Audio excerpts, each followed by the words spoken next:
For most of you, taking your dog out looks a little bit like this. You grab a ball, you go into a field, and you just start throwing that ball over and over again until they're basically just panting and can barely stand.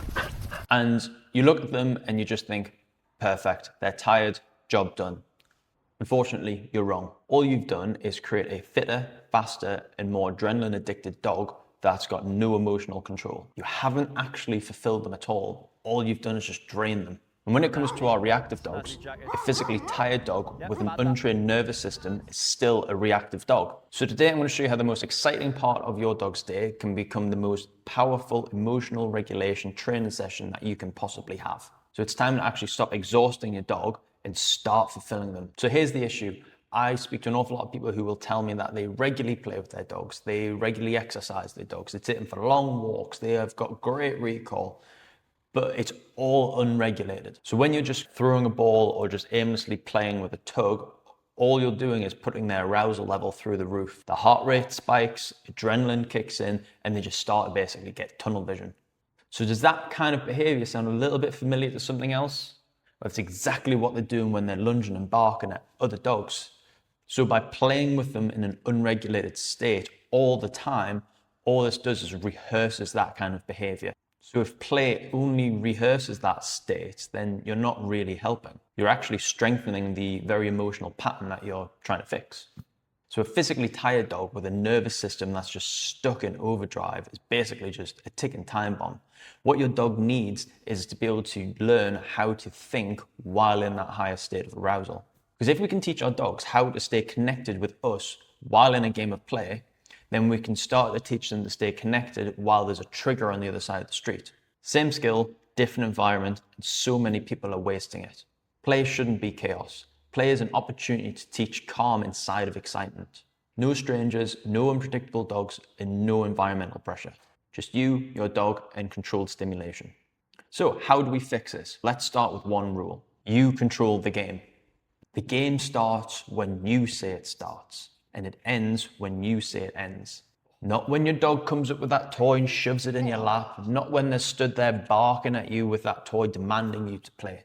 If your reactive dog dictates play, then they're rehearsing impulsive behaviours basically. Instead, take all the toys away, take them out of reach, and only then do you bring the toy out to initiate play, you commence the game, and then you put it away. So why does this really matter? Dogs thrive on structure and predictability. When you control the resource, you become the anchor, and reactive dogs desperately need an anchor. Okay, so rule 2, teach a pause, not just an out. A lot of people will just either try to rip the toy away, take it away from them, or bribe the toy out of them with food. Both creates conflict. Instead, teach a pause. Play tug, get them excited, and then ask for an out nice and calmly. If they don't out the toy, you can use a little bit of lead pressure, and when they finally drop that toy out of their mouth, let it fall to the floor. The moment that toy hits the floor, mark yes, get it, and get them back into that game of play. So what does this teach our dogs?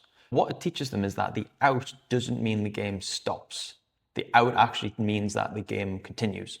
So what you're basically teaching them is how to downshift their nervous system. When they're playing, they're right up into gear 6. And then when you ask them for that out, we're dropping them back down into gear 2 and then putting them back into gear 6 when we commence play again. Constantly going up and down the levels, which is something they couldn't do before. This is going to play directly into the reactivity. Okay, so rule 3, add some impulse control into the game. So before you throw the ball, ask for a sit, a down, a stay, ask for eye contact, anything in order to get the dog to basically hold position before they're going after it. And their whole body is going to be shaking inside, desperately wanting that toy. That's what we want. That's when the moment of learning begins. If they break position, the toy doesn't come out and you put them back into the position where they were before. What they learn is that impulse control makes the game happen and impulsivity makes the game stop. That's emotional maturity, and that is what reactive dogs are missing. A fulfilled dog's not just tired, it's a satisfied one. You'll start noticing things like they're a lot less frantic when they're out, they're not scanning the environment as much, their breathing's a lot calmer, and they're able to disengage and re-engage with you a lot easier. That's nervous system balance. And you don't get that from chaos, you get that from clear structured play, and that includes excitement, pauses, impulse control, and good decisions. You're building a dog that can feel these big emotions and not actually be controlled by them. So let's be clear, I'm not telling you to stop playing with your dog. Please, don't stop playing with your dog. Play is therapy, but mindless stimulation isn't therapy. Control the game, teach pauses, and demand impulse control. Turn that 20 minutes of fetch into a nervous system workout. Build the dog that isn't just physically drained, but emotionally resilient. A dog that actually looks to you when they're excited, rather than away and looking at something else that's way more interesting. So if you have a reactive dog, comment regulate just so I know who I'm talking to. And if you want me to break down as to exactly how you would extract this exact method in real world situations around triggers such as people and dogs, just let me know. Now go and play with your dogs, but play with purpose.